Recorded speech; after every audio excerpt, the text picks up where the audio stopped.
Hello दोस्तों, मैं दीपक आप सभी को अपने चैनल पर स्वागत करता हूं। आज का हमारा टॉपिक है त्रिकोणमिति, ट्रिग्नोमेट्री। ये सभी प्रतियोगी परीक्षाओं के लिए बहुत इंपॉर्टेंट टॉपिक है। इसको हम बिल्कुल बेसिक से डिस्कस करेंगे। आपको हम बताएंगे कि पहले इसके लगाने का तरीका, फिर इसकी शॉर्ट ट्रिक्स। मतलब जब तक आप बेसिक नहीं जानते हैं तो शॉर्ट ट्रिक्स जानने का कोई मतलब नहीं होता है। पहले आपको बेसिक तरीका बताएंगे कैसे लगाएं, फिर इसकी जब समझ बन जाएगी तो आपको हम बताएंगे कि इसको ट्रिक से कैसे लगाते हैं। तो आइए शुरू करते हैं ये वीडियो। इसमें हम सबसे पहले हमारा पहला क्वेश्चन है कि जैसे मान लीजिए लिखा है 75 डिग्री, तो इस 75 डिग्री को हम रेडियन में बदलेंगे, यानी पाई के पदों में बदलें तो कैसे बदलते हैं।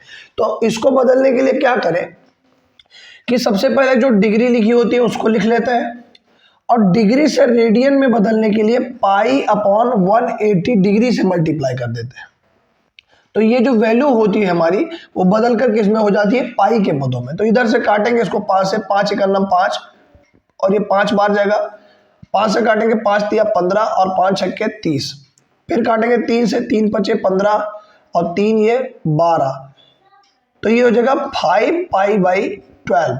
मतलब ये रेडियन में इसका मान कैसे, मतलब डिग्री से रेडियन में अगर आप बदलना चाहते हैं तो डिग्री से रेडियन में बदलने के लिए आपको क्या करना पड़ेगा, पाई अपॉन 180 डिग्री से जो वैल्यू दी रहती है उसमें मल्टीप्लाई कर देंगे तो आपकी वैल्यू आ जाएगी। कितना आएगा, 5 पाई बाई 12।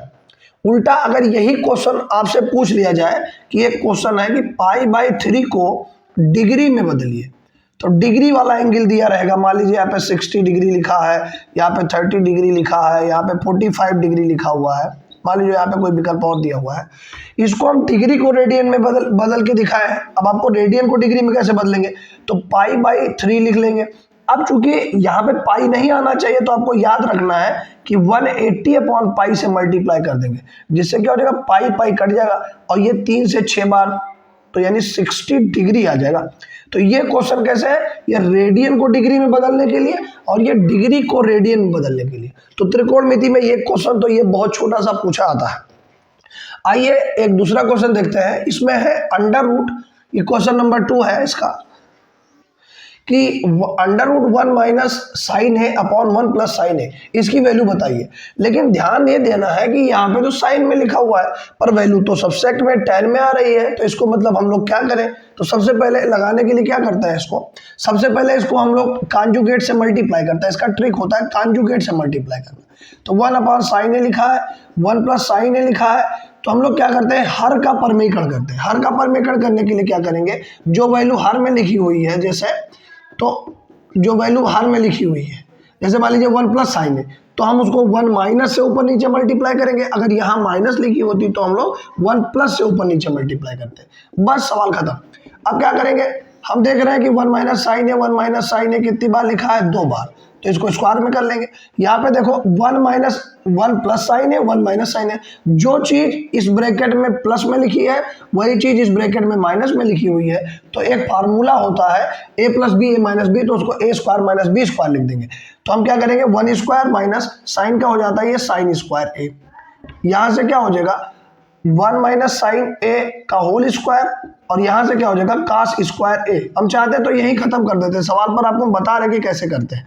फिर इसका स्क्वायर अंडर रूट से क्या हो जाएगा, कैंसिल, तो बचेगा 1 अपॉन साइन ए और नीचे बचेगा कॉस ए। फिर कॉस ए को दोनों के नीचे डिस्ट्रीब्यूट कर देंगे, तो 1 अपॉन कॉस ए, यहाँ से भी डिवाइड किया तो साइन ए था ऊपर, फिर कॉस ए, इसके बटे में भी कॉस है, इसके बटे में भी कॉस है। ये क्या हो जाएगा, 1 अपॉन कॉस है सेक हो जाएगा, और साइन अपॉन कॉस क्या हो जाता है, tan। तो जहां ये वाला लिखा होगा यही आंसर होगा। तो कहाँ लिखा हुआ ये वाला, तो ये वाला आपके किसी भी विकल्प में नहीं दिया हुआ है। तो इसका कौन सा विकल्प सही है, विकल्प नंबर डी सही है, नन ऑफ दिस। मतलब आपको क्या देखना है कि सबसे पहले ये देखना है कि इसके बटे में क्या लिखा हुआ है। यहाँ पे प्लस लिखा हुआ है तो हम इसको माइनस से ऊपर नीचे मल्टीप्लाई करेंगे। अगर यहाँ पहले माइनस लिखा होता तो हम लोग प्लस से ऊपर नीचे मल्टीप्लाई करते हैं। यहीं पे सवाल खत्म। यहाँ हम जानते हैं कि इसका मान कॉस स्क्वायर होता है, यहाँ पे स्क्वायर गायब हो जाएगा, इधर से कॉस का स्क्वायर गायब हो जाएगा, तो 1 माइनस साइन ए ऊपर आ जाएगा, कॉस नीचे। फिर कॉस को डिवीजन करके मतलब हम जान गए कि यहाँ से सेक होगा, यहाँ से tan, तो जहाँ पे सेक माइनस tan लिखा होगा वही हमारा ऑप्शन होगा। तो इसको ट्रिक से ऐसे लगाएंगे। बाकी ये है इसका बेसिक प्रोसीजर, आप देख करके इसको कैसे बता सकते हैं। ये अगला प्रश्न है कि 1 अपॉन सेक स्क्वायर है प्लस 1 अपॉन कॉसेक स्क्वायर है, इसकी वैल्यू क्या हो। तो इस प्रकार के प्रश्न भी पेपर में बहुत बार CHSL में, SSC CGL में, GD में तो बहुत पूछे जाते हैं। ये सब छोटे छोटे प्रश्न, मतलब बहुत बड़ा प्रश्न उसमें नहीं आएगा, छोटा सा प्रश्न आएगा, थोड़ा सा ट्रिकी रहेगा। कैसे लगाएंगे इसको? 1/sec के, अच्छा देखिए इसको अगर हम चाहें तो इसको 1/sec का फार्मूला लगा सकते हैं। हम जानते हैं कि 1/sec के बराबर क्या होता है? cos A, और 1/cos A का फार्मूला होता है sin A। ये हमको पहले से ही पता है, रिवर्स रिलेशन होता है। तो 1/sec को लिख सकते हैं, इसको लिख सकते हैं cos स्क्वायर A, और इसको लिख सकते हैं प्लस sin स्क्वायर A। तो इन दोनों को हम जानते हैं कि एक सर्वसमीका होती है कि sin square A plus cos square A की वैल्यू क्या होती है? 1। तो यही विकल्प हमारा सही हो जाएगा। ये तो बड़ा छोटा सा सवाल था। अब आइए इस प्रश्न में, क्या होता है कि अगर आपको sin cos tan ये त्रिकोणमितीय अनुपात होते हैं, इसमें से किसी एक की वैल्यू दी रहे, बाकी की वैल्यू पूछा जाए, तो इसका सबसे साधारण तरीका क्या है कि आप पाइथागोरस प्रमेय बनाइए, त्रिभुज लगाइए, ये वो दुनियादारी। आपको ये सब नहीं करना है। आपको क्या करना है? आपको कुछ ट्रिपलेट पता होने चाहिए। जैसे आप ये त्रिभुज देखेंगे, ये पाइथागोरस का त्रिभुज है, समकोण त्रिभुज। इसमें हम जानते हैं कि tan दिया हुआ है, आपसे cosec पूछा है, तो tan दिया हुआ है तो ये वाली एंगल A है। अच्छा, इस एंगल का नाम है A, और वैल्यू दिया हुआ है लंब और आधार की, क्योंकि हम जानते हैं कि tan में ये वाली लंब होता है और ये होता है आधार। तो लंब यानी परपेंडिकुलर, और ये बेस की वैल्यू दिया हुआ है। और एक ट्रिपलेट होता है 8, 15, 17, 8, 15, 17, ये होती है पाइथागोरस त्रिक। पाइथागोरस त्रिक होती है ये, तो पाइथागोरस त्रिक होती है।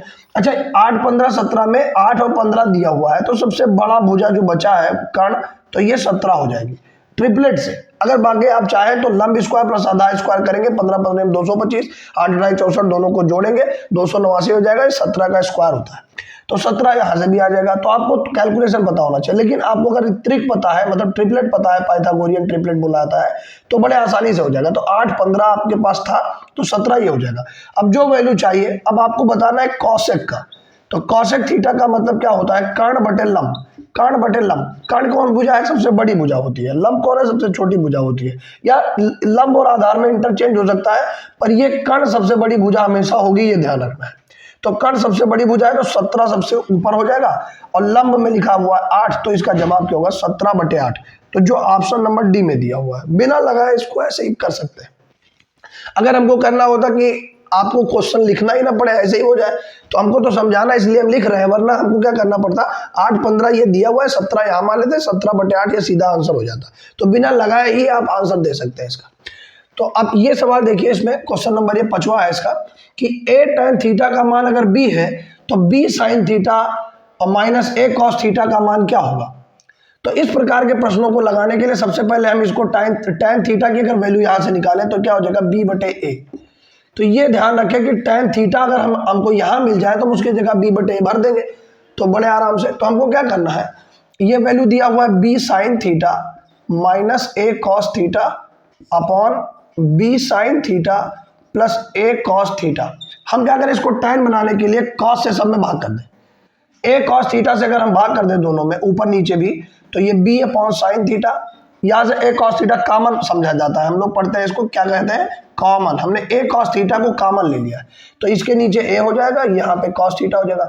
a cos theta he common है, तो यहाँ 1 हो जाएगा। यहाँ पे क्या होगा? यहाँ भी a cos थीटा हमने कॉमन कर लिया है, तो यहाँ पे क्या होगा? b sin थीटा अपॉन में होगा a cos थीटा, और यहाँ से क्या बचेगा? प्लस में 1 बचेगा। ये a cos थीटा से a cos थीटा कैंसिल हो जाएगा, ऊपर बचेगा b/a, और sin theta upon cos theta क्या होता है? tan थीटा होता है, -1 अपॉन b/a, यहाँ भी tan थीटा हो जाएगा, और प्लस में 1।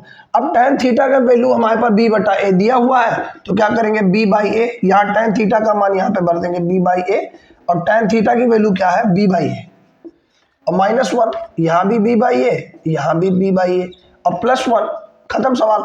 अब ऊपर क्या हो जाएगा? b का multiply b square a square -1, नीचे हो जाएगा b स्क्वायर a स्क्वायर +1। तो यानी बचेगा a स्क्वायर से a स्क्वायर एलसीएम लेके काट देंगे, तो हो जाएगा b square minus a square. तो ऊपर बचेगा b square minus a square, और नीचे बचेगा b square plus a square. तो जो ये वाला विकल्प होगा वही आंसर होगा। तो ये वाला विकल्प यहाँ C नंबर पे लिखा हुआ है, तो यही हमारा आंसर हो जाएगा। लेकिन हमको इतना लंबा नहीं करना है। ये कैलकुलेशन आप ऐसे मन में करेंगे कि यहाँ पे 10 आएगा, यहाँ 10 आएगा, 1 आएगा, तो 10 की वैल्यू b है, तो यानी बी स्क्वायर अपॉन ए स्क्वायर माइनस 1 आएगा। तो मतलब कि बी स्क्वायर माइनस ए स्क्वायर ऊपर होना चाहिए। तो जहां भी बी स्क्वायर माइनस ए स्क्वायर होगा वही आंसर होगा, यानी ऑप्शन नंबर सी इसका करेक्ट होगा। अगला प्रश्न है हमारा कि यदि tan a plus cot A बराबर 2 है तो बताइए साइन ए की वैल्यू क्या होगी। तो इस प्रकार के प्रश्नों को अगर हम मतलब सॉल्व करके लगाए तो क्या करेंगे, sign A upon cos A और ये सब करके लगाना पड़ेगा, तो काफी लंबा सवाल होगा। पर इसको अगर हम जुगाड़ से ट्रिक से लगाएं तो कैसे लगाएंगे। हम ये जानते हैं कि अगर किसी प्रकार से इसकी वैल्यू 1 हो और किसी प्रकार से इसकी वैल्यू भी 1 हो तो दोनों को जोड़ के तभी 2 आएगा। यानी हम जानते हैं कि tan में 45 डिग्री का भी मान 1 होता है और प्लस कॉट में भी 45 डिग्री का मान 1 होता है। तो अगर हम इन दोनों को जोड़ दें तो 2 आ जाएगा। तो यानी जहां पे a है वहां पे हम 45 डिग्री को यूज कर सकते हैं। मतलब यहां से पता चला कि जो a की वैल्यू है उसको हम 45 डिग्री यूज कर सकते हैं। बस खत्म सवाल। अब आपको पूछ रहा है कि साइन ए, तो आपको साइन ए बताना है, यानी साइन 45 डिग्री का मान बताना है। और हम जानते हैं कि साइन 45 का मान होता है 1/√2 और 1/√2 ऑप्शन नंबर ए में है, तो ऑप्शन नंबर ए करेक्ट हो जाएगा। छोटा सा सवाल था। अगला सवाल देखते हैं, सेम वैसे ही ये भी लगेगा। साइन थीटा का मान है अगर √3/2, तो आपको cosec theta plus cot theta का बनाना है। तो आप क्या करेंगे, इसको पाइथागोरस बनाएंगे, उसके बाद में लंब कण ये सब निकालेंगे, फिर इसके बाद इसकी वैल्यू निकालेंगे, भरेंगे, लगाएंगे, तो काफी लंबा प्रोसीजर हो जाएगा। इसको ऐसे नहीं करना है। सबसे पहले आप ये देखिए कि साइन थीटा बराबर दिया √3/2। अगर ये किसी टेबल में मिल जाता है तब तो ठीक है, वरना तो सॉल्व करना ही पड़ेगा। लेकिन हम ये देख रहे हैं कि √3/2 किसी का मान होता है, तो किसका मान होता है, साइन 60 डिग्री का मान होता है। तो साइन में 60 डिग्री का मान है, यानी थीटा की वैल्यू हमको प्राप्त हो गई 60 डिग्री। अब सीधा आंसर आ जाएगा। तो cosec theta plus cot theta पूछ रहा है, तो आप क्या करें, थीटा की जगह 60 डिग्री भरते हैं, तो कॉसेक 60 और प्लस कॉट 60 डिग्री। अब क्या होगा, अब बताइए, साइन 60 की वैल्यू हम जानते हैं कि √3/2 होती है, तो कॉसेक 60 की वैल्यू क्या हो जाएगी, उल्टा कर देंगे इस वैल्यू को, तो कॉसेक का वैल्यू मिल जाएगा 2/√3 प्लस।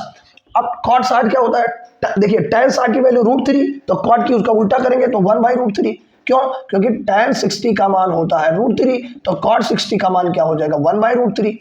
इसको सॉल्व कर दें, तो सॉल्व करने पे क्या पता चला, √3 एलसीएम इसका बराबर है 2 और 1 ऊपर जोड़ देंगे तो 2 1 क्या हो जाएगा, 3/√3। ये √3 से 3 कटेगा तो √3 बचेगा, यानी जहां पे √3 लिखा हुआ है वही इसका आंसर होगा, यानी ऑप्शन नंबर ए ही इसका करेक्ट हो जाएगा।